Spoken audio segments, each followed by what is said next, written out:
जय हिंद साथियों, स्वागत है आपका self study classes Vishwamit Jain YouTube channel में।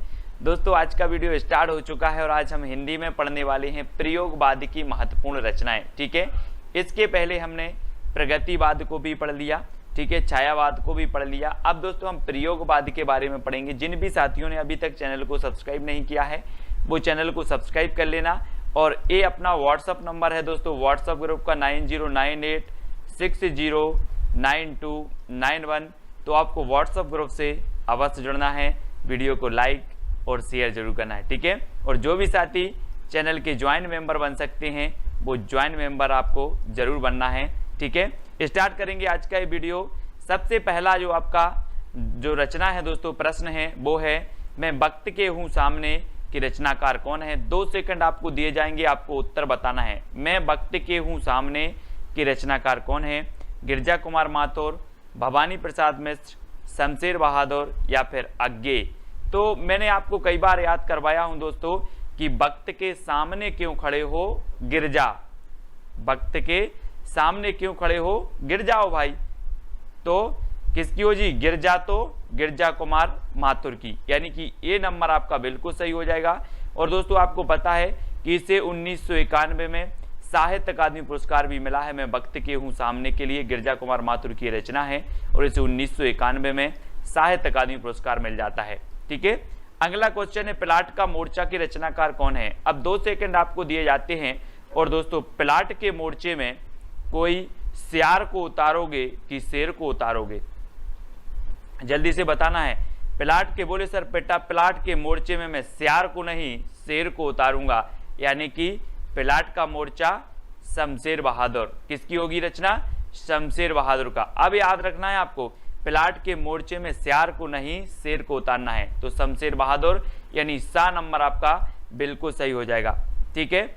अगला है दोस्तों गीत फरोश के रचनाकार कौन है। गीत फरोश 4 विकल्प है, 2 सेकंड आपको दिए जाते हैं। दोस्तों हमें किसके गीत गाना है, हमें गीत गाना है भवानी के। किसके गीत गाना है, भवानी के गीत गाना है।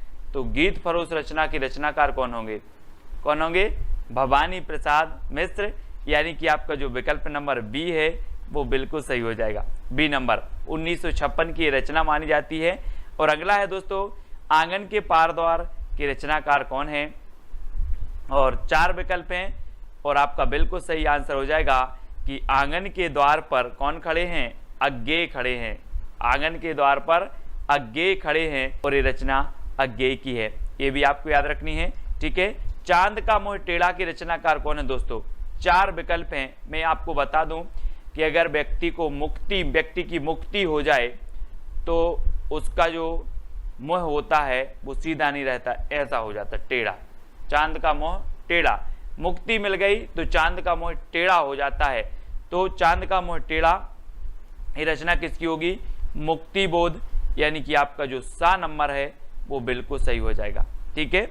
अगला है ठंडा लोहा के रचनाकार कौन है। ठंडा लोहा, दोस्तों आपको पता है कि लोहा कितना भी गर्म हो, है ना, कितना भी गर्म हो धर्म के पास आते ही ठंडा हो जाता है ना। लोहा कितना भी गर्म हो धर्म के पास आते ही क्या हो जाता है, ठंडा हो जाता है लोहा। तो उत्तर आपका सही क्या होगा, धर्मवीर भारती। ये ठंडा लोहा रचना है धर्मवीर भारती, यानी बी नंबर आपका बिल्कुल सही हो जाएगा, ठीक है।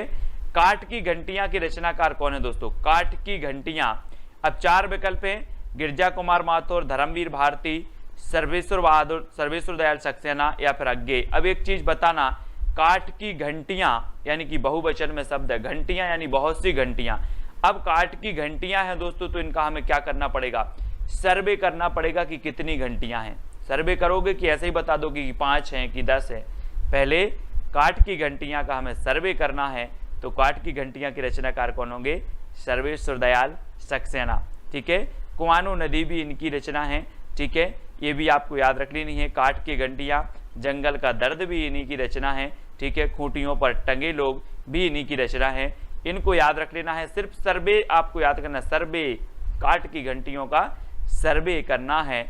बुनी हुई रस्सी के रचनाकार कौन है दोस्तों। आपको पता है दोस्तों जब आप जाते हो कहाँ, भवानी के मंदिर में जाते हो, भवानी के मंदिर में, तो वहां पर इस प्रकार से आपको एक बुनी हुई रस्सी मिलती है है ना, हाथ में बांधने के लिए पचरंगा धागा है।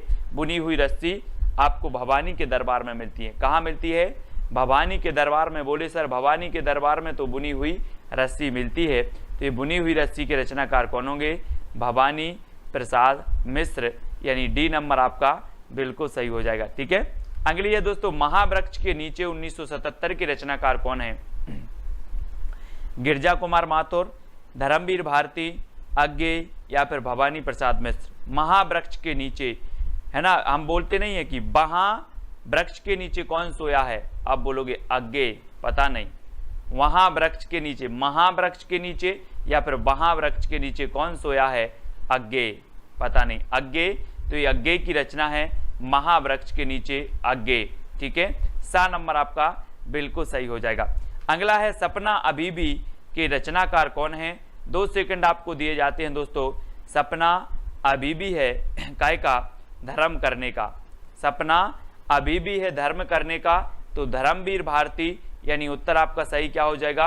विकल्प नंबर बी। ठीक है, आपने पढ़ा होगा दोस्तों, गुनाहों का देवता, सपना अभी भी है, ठंडा लोहा, ये सारी रचनाएं धर्मवीर भारती की हैं, जिनको हमने ट्रैक से कई बार याद करवाया है। खूंटियों पर टंगे लोग, अब दोस्तों एक चीज बताना कि खूंटियों पर टंगे लोगों का हमें क्या करना पड़ेगा? सर्वे करना पड़ेगा, तब हमें पता चलेगा कि खूंटियों पर कितने लोग टंगे हैं। तो खूंटियों पर टंगे लोग का क्या करना है? सर्वे। तो सर्वेश्वर दयाल सक्सेना की ये क्या हो जाएगी? रचना हो जाएगी। ठीक है, अगला है, शिलापंख चमकीली के रचनाकार कौन है? दोस्तों एक पक्षी था, उसने बोला कि मेरे जो शिलापंख थे वो बहुत चमकीले थे, अब क्या हो गए हैं? गिर गए हैं, है ना। आपने जटायु का नाम सुना होगा, बोले मेरे पंख शिला चमकीले थे, अब गिर गए हैं, गिर गए, है ना। तो शिलापंख चमकीले, एक किसकी रचना होगी? गिरजा कुमार माथुर। गिरजा कुमार माथुर, यानी कि ए नंबर आपका बिल्कुल सही हो जाएगा। ठीक है, अगला है, कामायनी एक पुनर्विचार की रचनाकार कौन है? दोस्तों आपको पता है कि कामायनी एक पुनर्विचार, और बहुत सारे लोग मुक्ति के लिए कहते हैं, मुक्ति मिल जाए भगवान, एक बार पुनर्विचार कर लो, है ना। कामायनी पुनर्विचार, कामायनी एक पुनर्विचार, काय के लिए? मुक्ति के लिए एक पुनर्विचार, तो मुक्ति बोध की रचना हो जाएगी कामायनी एक पुनर्विचार। चांद का मोह टेढ़ा भी इन्हीं की रचना है, ये आपको याद रखनी है। अगला है दोस्तों, दोआब की रचनाकार कौन है? दोआब, 4 विकल्प हैं, और दोआब के जो रचनाकार होंगे वो कौन हो जाएंगे? वो हो जाएंगे शमशेर बहादुर। शमशेर बहादुर, यानी सा नंबर, है ना। दोआब भी इन्हीं की रचना है, प्लाट का मोर्चा भी इन्हीं की रचना है, और शमशेर बहादुर को दोस्तों कवियों का कवि कहा जाता था। आपसे क्वेश्चन बनता है कवियों का कवि किसे कहा जाता था, तो आप बता देना शमशेर बहादुर को। ठीक है, खुशबू के शिलालेख के रचनाकार कौन है? दोस्तों खुशबू के शिलालेख, है ना, किसने देखे? भवानी ने देखे। खुशबू के शिलालेख भवानी ने देखे, तो खुशबू के शिलालेख के रचनाकार कौन होंगे? कौन हो जाएंगे? भवानी प्रसाद मिश्र। ठीक है, खुशबू के शिलालेख किसने देखे? भवानी ने, तो भवानी प्रसाद मिश्र खुशबू के शिलालेख। ठीक है, अगली रचना है दोस्तों, भग्नदूत के रचनाकार कौन है? भग्नदूत, अगर मैं आपसे पूछूं कि कितने दूत भग गए? भग्नदूत, भग्नदूत यानी कि भगन तो भग गए, दूत भग गए, है ना। तो कितने दूत भग गए? तो आप बोलोगे सर अज्ञेय, पता नहीं कितने दूत भग गए, है ना। तो ए, है ना, ए हो जाएगी अज्ञेय की रचना, भग्नदूत। ठीक है, अगला है, भूरी भूरी खाक धूल की रचनाकार कौन है? दोस्तों आपको पता है कि जब व्यक्ति को मुक्ति मिल जाए तो उसकी ये जो भूरी भूरी भूरा भूरा शरीर है, ये सब खाक धूल में मिल जाता है। भूरा भूरा शरीर खाक धूल में मिल जाता है, जब मुक्ति मिल जाए तो ये भूरी भूरी खाक धूल रचना के रचनाकार कौन होंगे? कौन हो जाएंगे? मुक्ति, क्योंकि मुक्ति मिल जाए तो भूरी भूरी खाक धूल, है ना। अगला है दोस्तों, धूप के धान की रचनाकार कौन है? और धूप के धान आपको पता है दोस्तों, आप अगर गांव में रहते हैं तो धान अगर अच्छी बारिश हो जाए और मिट्टी बहुत ऐसी हो जाती, बहुत पानी हो जाता है मिट्टी में, तो धान गिर जाती है। धान क्या हो जाती है? गिर जाती है। तो धूप के धान, धान बोले सर गिर जाती है, तो गिरजा कुमार माथुर। गिरजा कुमार माथुर, यानी कि ए नंबर आपका बिल्कुल सही होगा। ठीक है, अगला है, जंगल का दर्द की रचनाकार कौन है? अब दोस्तों एक बात बताना, जंगल में बहुत सारे पौधे हैं, और जंगल का दर्द आपको कैसे पता चलेगा? कैसे चलेगा? जब आप क्या करोगे? सर्वे करोगे। बोले सर जब हम सर्वे करने जाएंगे जंगल का दर्द क्या क्या है ना, तभी हमें जंगल का दर्द पता चलेगा। तो जंगल का दर्द की रचनाकार कौन है? सर्वेश्वर दयाल सक्सेना। और सा नंबर आपका बिल्कुल सही हो जाता है, सा नंबर है ना। जंगल का दर्द सर्वे करना है, जंगल के दर्द का क्या करना है? सर्वे। तो सर्वेश्वर दयाल सक्सेना। कितनी नाव में कितनी बार की रचनाकार कौन है दोस्तों? अब आप बोलोगे सर मैं कितनी नाव में कितनी बार बैठा, सब अज्ञेय है। क्या है? अज्ञेय। कितनी नाव में कितनी बार? अज्ञेय। तो अज्ञेय यानी कि दा नंबर आपका बिल्कुल सही होगा। ठीक है। अब दोस्तों आपको बताना है प्रयोगवाद के प्रवर्तक कौन माने जाते हैं, आपको बताना है।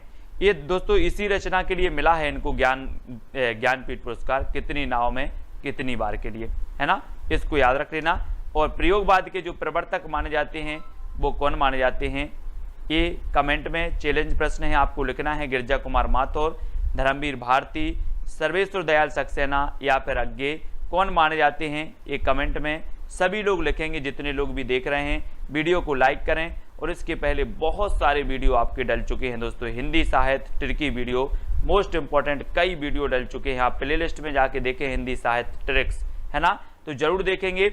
और जो भी साथी अभी तक व्हाट्सएप ग्रुप से नहीं जुड़े हैं उनके लिए 9098609291 ये नंबर है दोस्तों, और व्हाट्सएप ग्रुप से जुड़ जाएं। ठीक है। साथ ही Telegram group IAS study track. और दोस्तों वीडियो को लाइक और शेयर अवश्य करें। आज के वीडियो के लिए बस इतना ही। जय हिंद।